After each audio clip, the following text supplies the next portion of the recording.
We've been talking about assessment from the Brain Warrior's Way. In case you aren't familiar with it, I think most of you are at this point. The Brain Warrior's Way, that's what we've been talking about. We finished Mastery. We're now on M for Mastery. We're now on A for Assessment. And last week, the last 2 weeks actually, we talked about your important numbers and what they mean. And we're going to finish that up.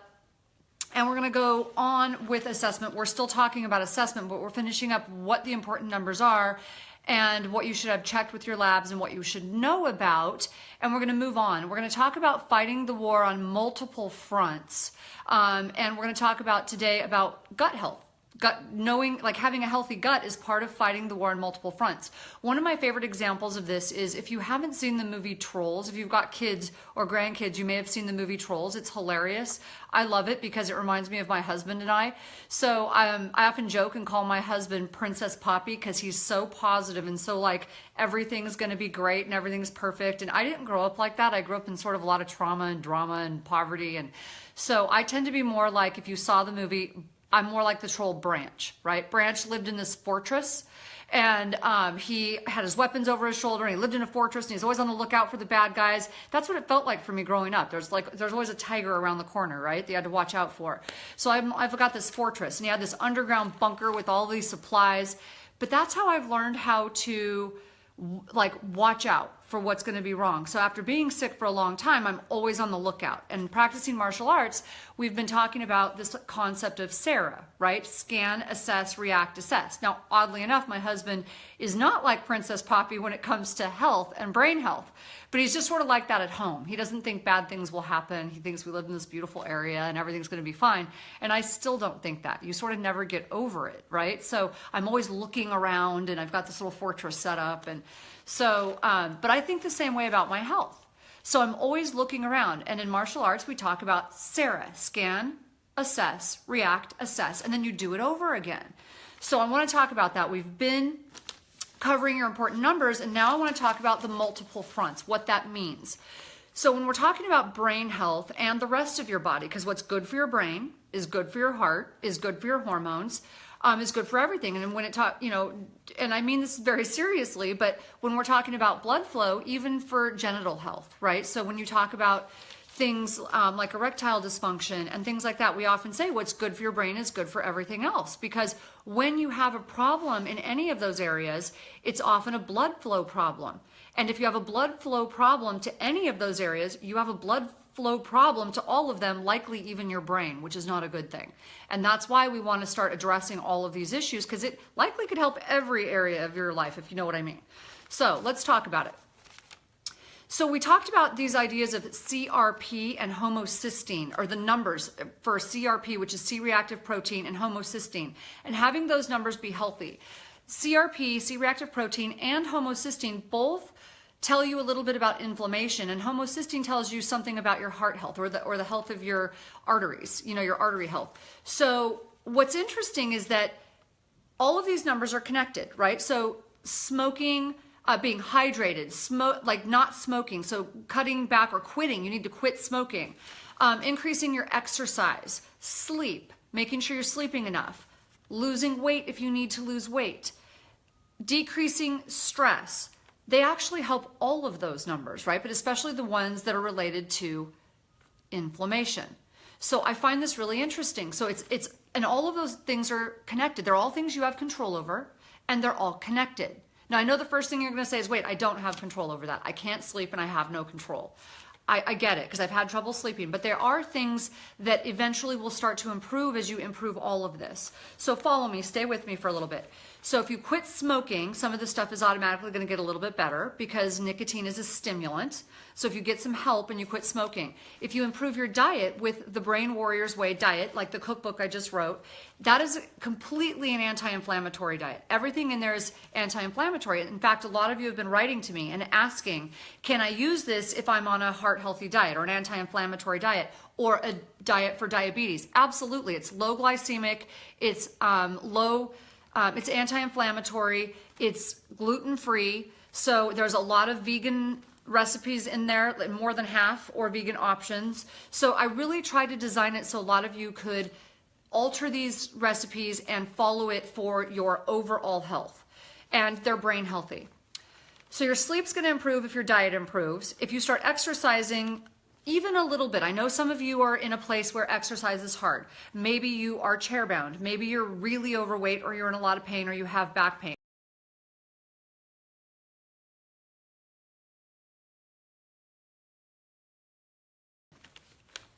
But as you exercise and improve your diet and you decrease some of the stimulants, your sleep's going to improve. And then you can add some supplements, things like 5-HTP, magnesium, time-release melatonin will help. And decreasing your stress by doing things like guided imagery or some meditation, prayer, taking an hour at night to unwind. Like I take an hour before bed, shut off the gadgets, have some tea that relaxes me because I'm pretty wound up a lot. And part of that is my medication that I take because of my thyroid conditions to suppress the cancer, and it keeps me fairly wound up. So I need that hour to just sort of relax. Maybe some Epsom salt baths, things like that. But what you're going to notice is that as your diet improves and your exercise improves, then your sleep improves, and then you have more energy to exercise, okay? And then as all of those improve, the weight starts melting off easier where you might have had trouble before. They're all connected. It's like a sweater unraveling. When you get sick, it all starts to happen, but when you rebuild, it all gets easier together, okay? So that's what I want you to know. So someone says inflammation is such a big one for so many people, and they don't realize it because it's what they're used to. So absolutely true. Okay, so that's really true. And what's really cool about that is that as you begin to decrease it even a little, just a little, you begin to immediately feel better. That's why people lose weight so quickly when they first start the program. We don't really want you losing weight fast, but what happens is if you're inflamed, if a lot of it is because of inflammation and you're holding that excess weight in water because of the inflammation, you'll lose it really fast. You'll lose like a whole bunch of weight really fast because your body really doesn't like it. It's kind of like toxic. And you'll drop that really quickly, and then you'll sort of settle down and start to lose at a more normal pace. That's okay. But that's why some people lose it so quickly, and they immediately start to feel better, because that's that puffiness, that redness in your face, that swollen feeling, that bloated feeling begins to come down. So that's what we want to help you with, and you're going to notice it right off the bat. So that's what we mean when we say, start to fight it on multiple fronts. And here's what's cool when it comes to your diet and eating sort of naturally and healthy, and what natural ways you can do this: green tea, cacao, rosemary, garlic, curcumin, lots of herbs and spices, tons of them actually help you decrease inflammation. In fact, there's a whole section in the new cookbook that goes along with the Brain Warriors Way. There's a whole section on herbs and spices that tell you which ones do what for your brain and your body, and cramps and all sorts of things, and to help heal the gut. There's an entire section just on herbs and spices, how to use them in foods. I sometimes just put a sprinkle of different herbs and spices in my tea. Like one night I might use, some nutmeg. Or another night I'll put a couple threads of saffron in my tea, and it just is great. You don't always have to just be thinking of big fancy recipes. You can just do fun things like that. I'm not the only person in Arkansas. No, you're not. Hi, Ray. Let's see. Someone else said, I wish you had more exercise programs with weights like the beginner one. We're going to add some of those. So I work out a lot with weights. It's just that a lot of people starting out with us. And oh, by the way, Cheryl, I have a couple of programs on for starting out on YouTube with weights. So go to YouTube and look up my weight training videos. Just put in Tana Amen workout videos and you'll find them. So to get you started for home workouts, and they're easy. They're not things you have to get some fancy equipment for, maybe just a few dumbbells and, a chair or a bench. So there's that. And now I want to start talking about your gut. Why we make such a big deal out of the gut. Okay, especially these last few years, it's really come around.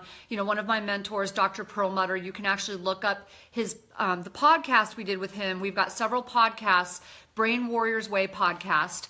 You can download those that app and look those up. They're amazing. He's an amazing mentor. He's a great guy.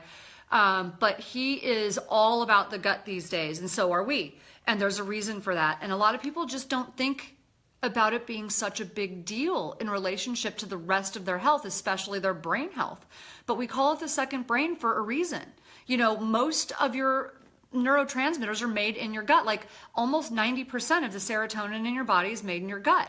And here's the problem. So your gut contains over 100 trillion cells. which is like 10 times the rest of the cells in your whole body.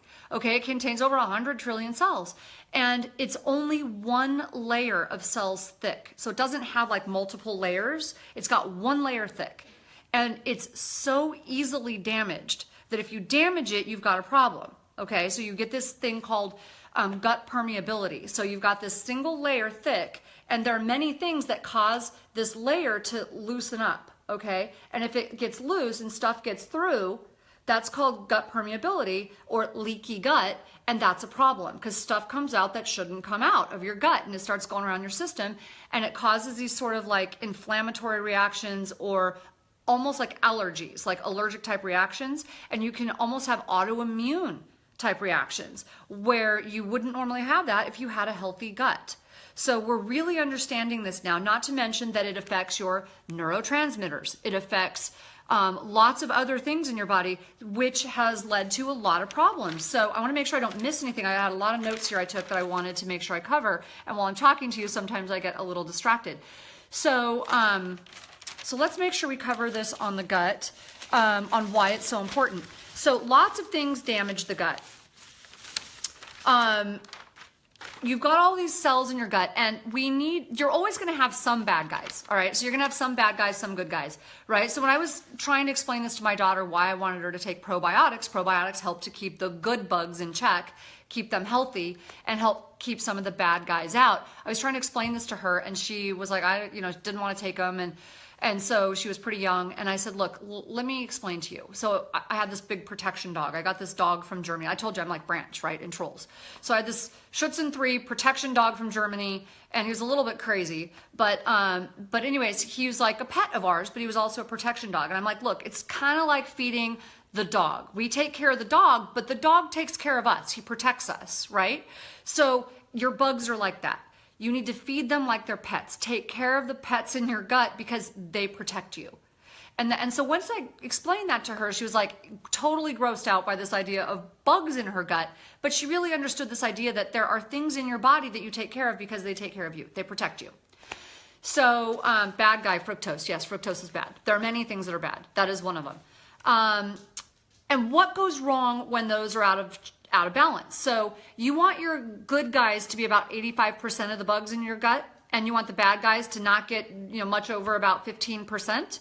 You need to keep that ratio, but it's pretty easy to get them out of balance. And when they get out of balance, it's now pretty well known, things like ADD, autism, depression, schizophrenia, all sorts of mental illnesses and struggles that we have are connected to gut health. Not to mention thyroid disorder, Hashimoto's disease. I mean, all kinds of things that we're starting to see now. We're having a lot of problems with inflammation and all kinds of stuff.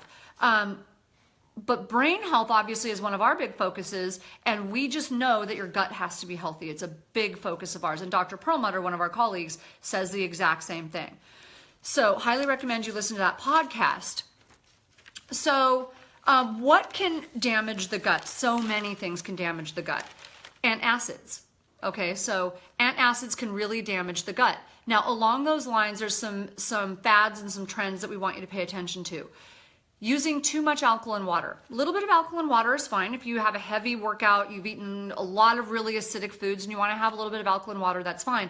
But some people are only drinking alkaline water. And one of our podcasts with Dr. Perlmutter, as well as one of the other doctors on toxins that we did one of our podcasts with, they confirm this. If you drink nothing but alkaline water, or you use those alkaline drops, it's the same as if you were taking antacids, okay?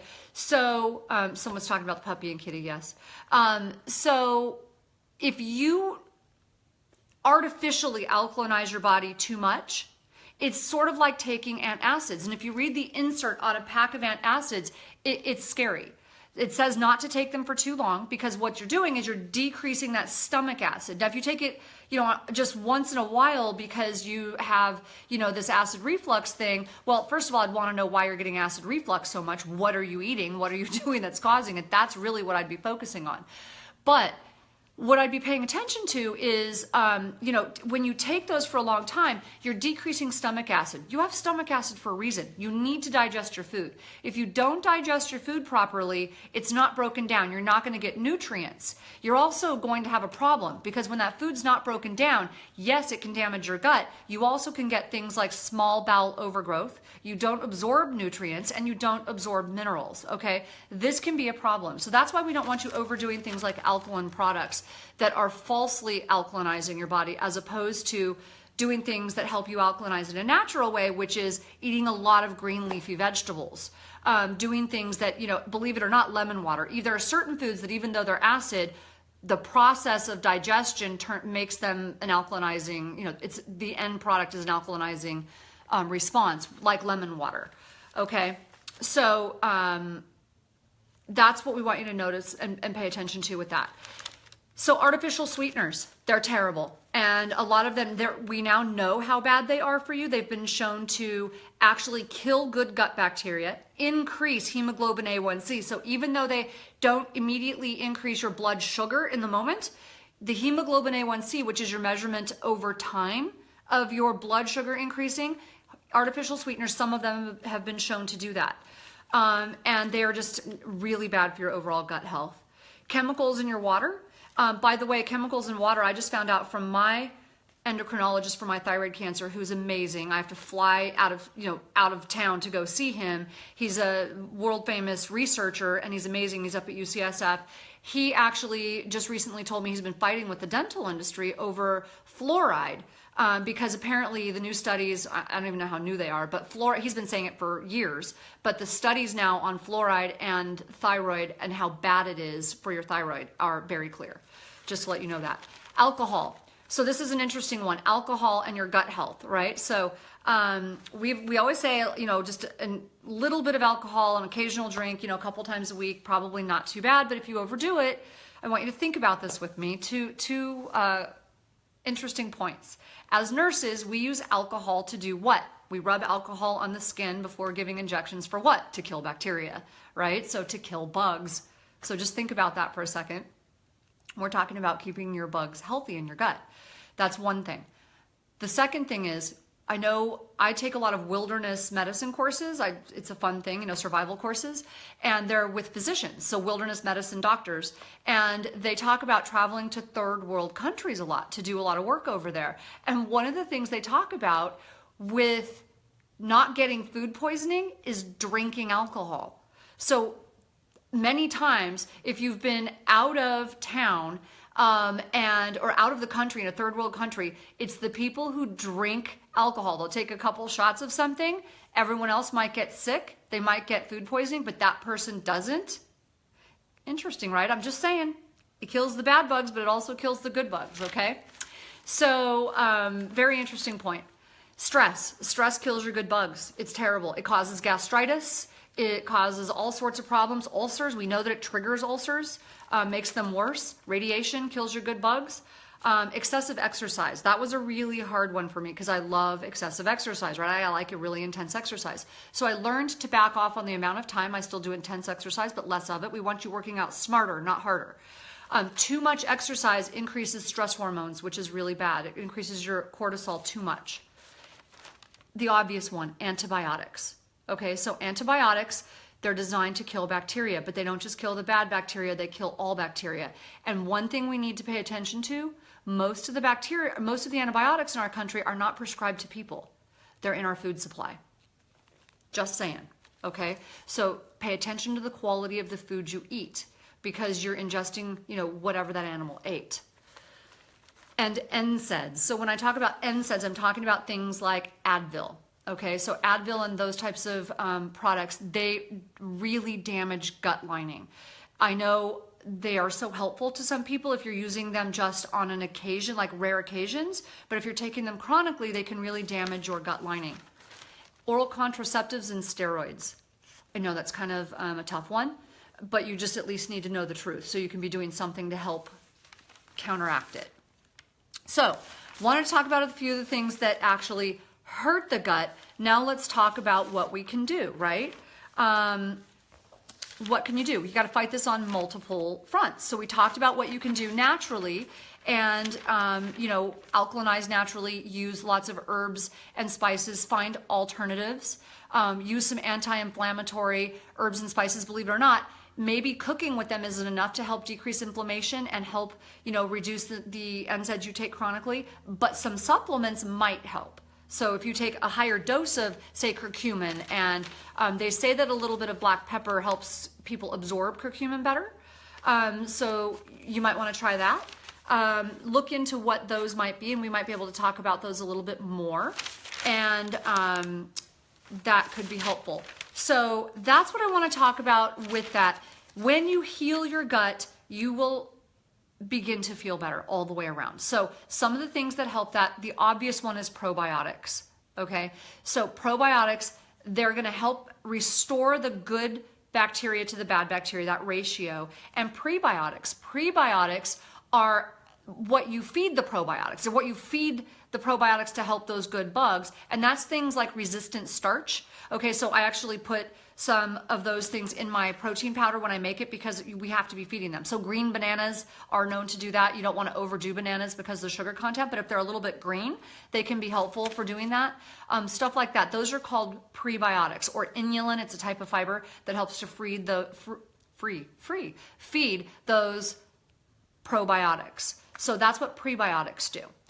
That's why fiber is so important. So when you're looking at, when we tell people to watch out, do a low glycemic, like low carbohydrate diet, that's why we're careful about that. We're not talking about low carbohydrate overall, because some carbs are good. Things like fiber you need. And that's one of the things we have you do is when you're looking at, we want you eating greens, we want you eating high fiber, low glycemic vegetables. Lots of them. And you can add things like, types of fiber to your smoothies, which I already add some fiber to ours. It's already added in there. But what you do is you deduct the amount of fiber from carbohydrates from the overall carbohydrate content. Does that make sense? Because that fiber is not digestible, but it really is good for you and it's necessary. So it like acts as a broom and it sweeps everything out and it feeds the probiotics. So if something has 20 grams of carbohydrates, but it has 15 grams of fiber, it really only has like 5 net grams of carbohydrates. Hopefully that makes sense. So we want you getting those. Don't avoid it because of the carbohydrates altogether. See how much fiber is in it. I hope that makes sense. All of those things are going to help keep your gut really healthy. But I want to just give you an idea of how easily, as we close this, your gut can get out of balance. I'm going to just paint you a picture because this is like everyday life for a lot of us. I call this the gut wars of Leaky Larry. Okay, so I told this story in our Brain Warriors Way class, and I think it helps paint a picture for people because it's one thing for me to just tell you what causes problems and what helps it. It's a different thing if I sort of paint you a picture of everyday life, right? So Leaky Larry, or Larry Leaky, he goes to work one day. Okay, he's got this very stressful, he's this very high stress, executive. And he goes to work and he ends up in this very stressful meeting and he gets yelled at by his boss because he loses a big account. And he's worried he's gonna lose his job. But his boss is yelling at him, everyone in the office hears it, he's embarrassed, he's mad, and he just has a terrible day. So he calls his wife and says he's gonna be home late. And he goes out and he, throws a few back and he has a few drinks. And in his mind, he's like, I deserve it. Like, I work so hard, I'm so angry, and I'm gonna go have a few drinks. And so he has some alcohol, right? He goes home and his wife doesn't think it's very funny or that he deserved it, right? So his wife's not happy with him. He gets home and he gets yelled at again by his wife, who's not happy with him for being drunk and driving and all of these things that go along with it. And she's furious and she doesn't know what happened at work. So she starts yelling at him. And she tells him he's in the doghouse, like literally. She throws some blankets at him and she's like, you're not sleeping at home tonight. Like, I'm mad at you. And so he gets even more angry. So now he goes out again and he's like, you know what? Forget this. So he goes out to dinner and he has this really greasy hamburger and he decides to have a big fat mud pie to go with it. Lots of sugar and chocolate syrup, and he has a couple more drinks. And he goes to a hotel where he sleeps just awful. He just has a terrible night. And he goes home in the morning and he's got this massive headache and he's completely dehydrated. And the first thing he reaches for is a bottle of NSAIDs or Advil or whatever you want to call it. And he takes 4 of those to get rid of this pounding headache he has. And all of a sudden, a couple days later, he doesn't understand why he catches a virus, right? He gets the common cold, and he's not feeling very well. And then he goes to the doctor, and he asks, the doctor, he's like, oh, I need something to get rid of this, whatever this is I have. And the doctor tells him, well, what you really need to do is go home and rest. And he starts yelling at his doctor because he's like, I'm paying you, how much money to come in here for you to tell me to go home and rest? Are you kidding me? You need to give me something to get over this. And the doctor's thinking to himself, all right, buddy, I'll give you a prescription for an antibiotic, even though that's not what you need. There's no antibiotic that's going to cure the common cold, but I just want you out of my office. So he scribbles him down a prescription for an antibiotic to get rid of him. So he goes home and he takes an antibiotic and he wipes out whatever was left of the little bit of good bacteria he may have had in his gut, and he wipes everything out. Well, a couple weeks go by, and now all of a sudden, he is literally just miserable. He's depressed. He feels miserable. He has no energy, and he doesn't know what's going on. Now, I don't know how many of you have either experienced this or know someone who is experiencing this, or how many times you may have seen this happen. But this is pretty common in our society, and it's what we see all the time, right? So we want to stop putting those Band-Aids over bullet holes, if you will, right? We want to stop just like fixing, or putting a Band-Aid over what looks like a problem. And we want to get to that root cause. The root cause was really his lifestyle, what started all of this to begin with. And we've got to start healing that from the bottom up. We've got to heal that gut. We've got to get him eating right, sleeping, getting back to a balance, getting back to that homeostasis, if you will. So I hope that makes sense to you. And I know not every situation is that simple. That's just to give you an idea of what I'm talking about with all of this. So if this was helpful, share it. Check out the podcast with Dr. Perlmutter. And take care. Talk to you guys soon. Bye-bye.